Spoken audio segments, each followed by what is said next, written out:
Hello everyone, royal गुरुजी channel में आपका स्वागत है। आज हम 9 अगस्त 2020 को हुए बीएड एंट्रेंस एग्ज़ाम के पेपर फर्स्ट के जीके के क्वेश्चन का आंसर की बताने आए हैं। आइए हम डिस्कस करते हैं क्वेश्चंस को। पहला क्वेश्चन है, पूछा गया था टोबा टेक सिंह पुस्तक के लेखक कौन हैं।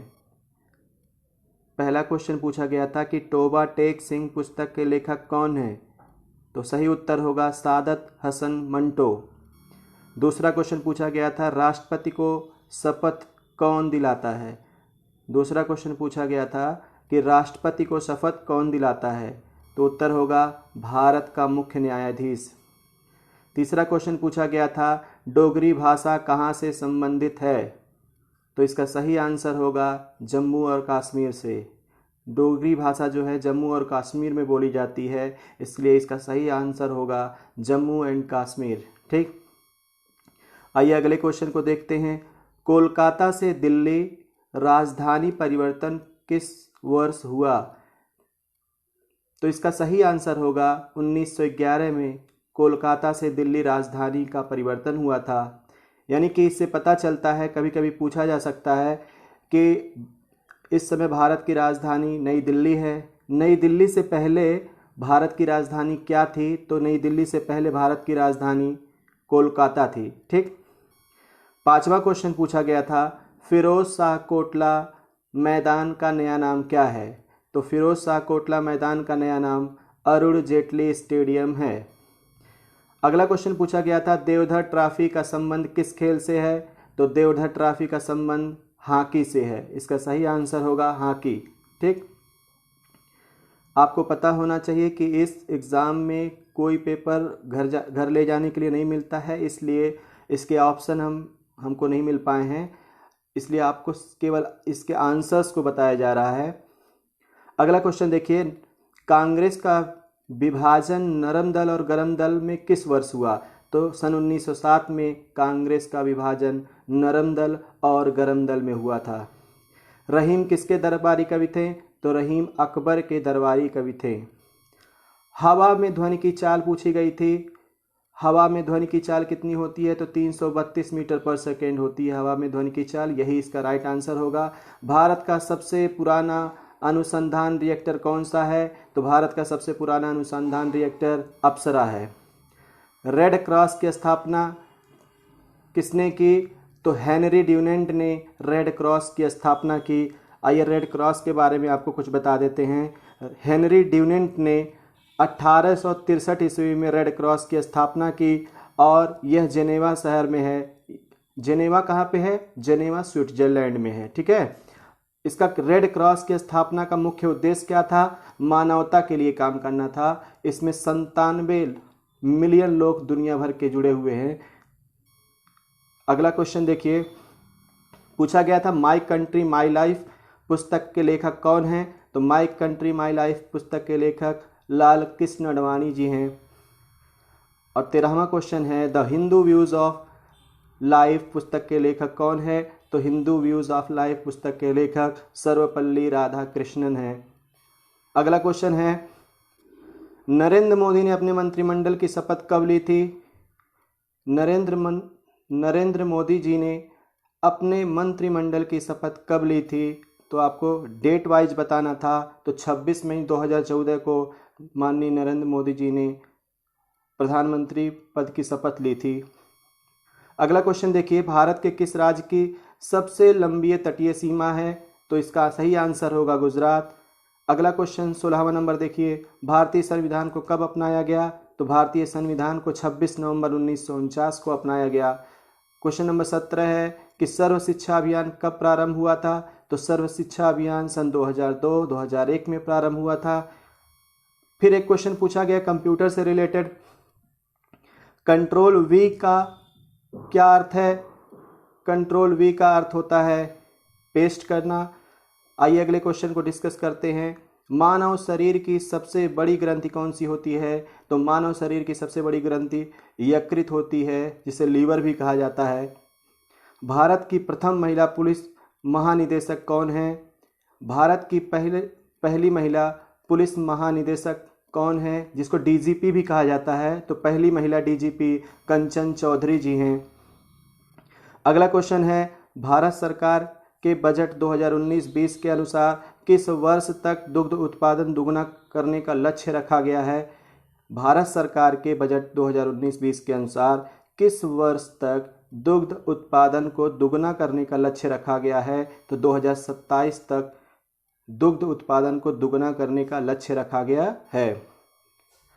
सिस्मोग्राफ का संबंध किस आपदा से है? तो सिस्मोग्राफ भाई भूकंप के तीव्रता मापने के लिए किया जाता है, अतः सिस्मोग्राफ जो है भूकंप से संबंधित होगा।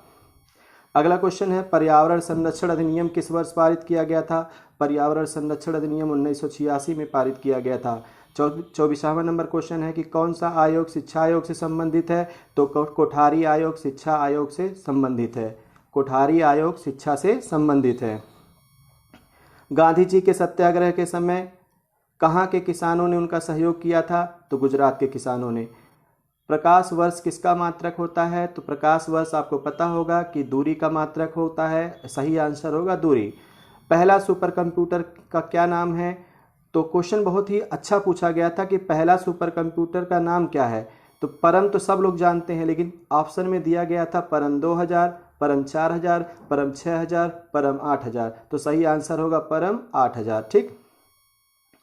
भारत में द्वैध शासन किसने खत्म किया? तो वॉरेन हेस्टिंग्स ने द्वैध शासन प्रणाली को खत्म किया। आंध्र प्रदेश में मकर संक्रांति को किस नाम से जाना जाता है? तो आंध्र प्रदेश में मकर संक्रांति को मकर नाम से जाना जाता है।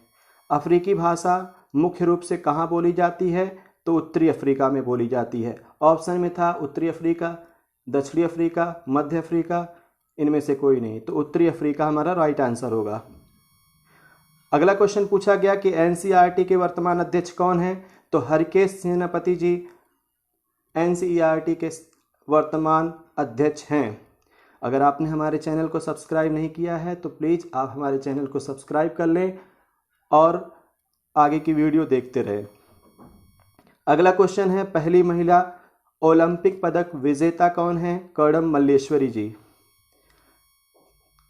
33वां नंबर का क्वेश्चन है, कौन सा सर्वदाता ब्लड ग्रुप है? तो सर्वदाता O- को कहा जाता है। इग्नू ने डिजिटल सेवा किस नाम से शुरू की है? तो इग्नू ने डिजिटल सेवा इग्नू नाम से शुरू की है। मौलिक अधिकार किस भाग में रखे गए हैं? मौलिक अधिकारों को संविधान में भाग 3 में रखा गया है।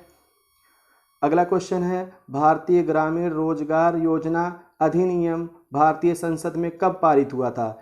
इसका मतलब ये है नरेगा भारत में कब पारित हुआ था? तो 2 फरवरी 2006 को नरेगा भारत में पारित हुआ था। मनरेगा कब पारित हुआ था? महात्मा गांधी राष्ट्रीय रोजगार गारंटी योजना 2009 में पारित की गई थी। ठीक है। पूछा गया था कौन सी धारा उष्ण जल धारा नहीं है? तो एल नीनो था और 2-3 धाराएं दी हुई थी। तो उसमें से कनारी धारा जो है वो ठंडी जल धारा है, ना कि गर्म जल धारा। अगला क्वेश्चन है, ग्लूकोज के पूर्ण ऑक्सीकरण से कितना एटीपी ऊर्जा निकलती है? ग्लूकोज के पूर्ण ऑक्सीकरण से कितना एटीपी ऊर्जा निकलती है? तो 38 एटीपी निकलती है, लेकिन 38 ऑप्शन में नहीं था। तो 38 किसके करीब है? 40 के करीब है, अतः आंसर होगा 40। ठीक। एगमार्क किससे संबंधित है? एगमार्क खाद्य पदार्थों की गुणवत्ता से संबंधित है। अगला क्वेश्चन है, भारतीय थल सेना अध्यक्ष कौन है? तो भारतीय थल सेना के वर्तमान अध्यक्ष मनोज मुकुंद नरवणे है। आइए अगला क्वेश्चन देखते हैं, लहसुन किसका रूपांतरित रूप है? लहसुन जो है गुद्देदार पत्ती का रूपांतरित रूप है। टी थैलमस में टी का क्या अर्थ है? तो टी थैलमस में टी का अर्थ टी लिम्फोसाइट में टी का क्या अर्थ है? टी लिम्फोसाइट में टी का अर्थ है थाइमस। ठीक है। लिनक्स क्या है? लिनक्स एक ऑपरेटिंग सिस्टम है। सही आंसर होगा लिनक्स एक ऑपरेटिंग सिस्टम है। ऑस्ट्रेलियन ओपन 2020 विजेता कौन है? नोवाक जोकोविच, जो कि ऑस्ट्रेलियन ओपन के विजेता हैं। ग्रीन जज किसे कहा जाता है? कुलदीप सिंह को ग्रीन जज कहा जाता है, क्योंकि इन्होंने बहुत सारे ऐसे डिसीजन दिए थे। ये सुप्रीम कोर्ट के जज रह चुके हैं और इन्होंने बहुत सारे ऐसे डिसीजन दिए थे जो पेड़ पौधे और हरियाली से संबंधित था, अतः इसे इन्हें ग्रीन जज भी कहा जाता है। तो ग्रीन जज किसे कहा जाएगा? कुलदीप कुमार जी को। ठीक है। लोकसभा की प्रथम महिला अध्यक्ष कौन है? मीरा कुमार, सबको पता होगा।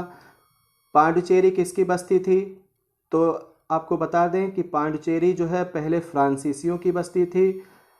पूछा गया सवाल कि मिर्ची म्यूजिक अवार्ड 2020 में बेस्ट म्यूजिक कंपोजर का अवार्ड किसे मिला? तो प्रीतम दा को म्यूजिक मिर्ची अवार्ड 2020 में बेस्ट कंपोजर का अवार्ड मिला। निम्नलिखित में से कौन सा भारतीय क्रिकेट से संबंधित नहीं है? तो आपको मैं बता दूं कि 4 ऑप्शन थे: स्मृति मंदना, ऋचा घोष, दीपिका कुमारी। तो दीपिका कुमारी हमारी एथलीट है, ना कि भारतीय क्रिकेट टीम से संबंधित हैं, अतः इसमें जो है दीपिका कुमारी राइट आंसर होगा, क्योंकि ये भारतीय टीम से संबंधित नहीं है।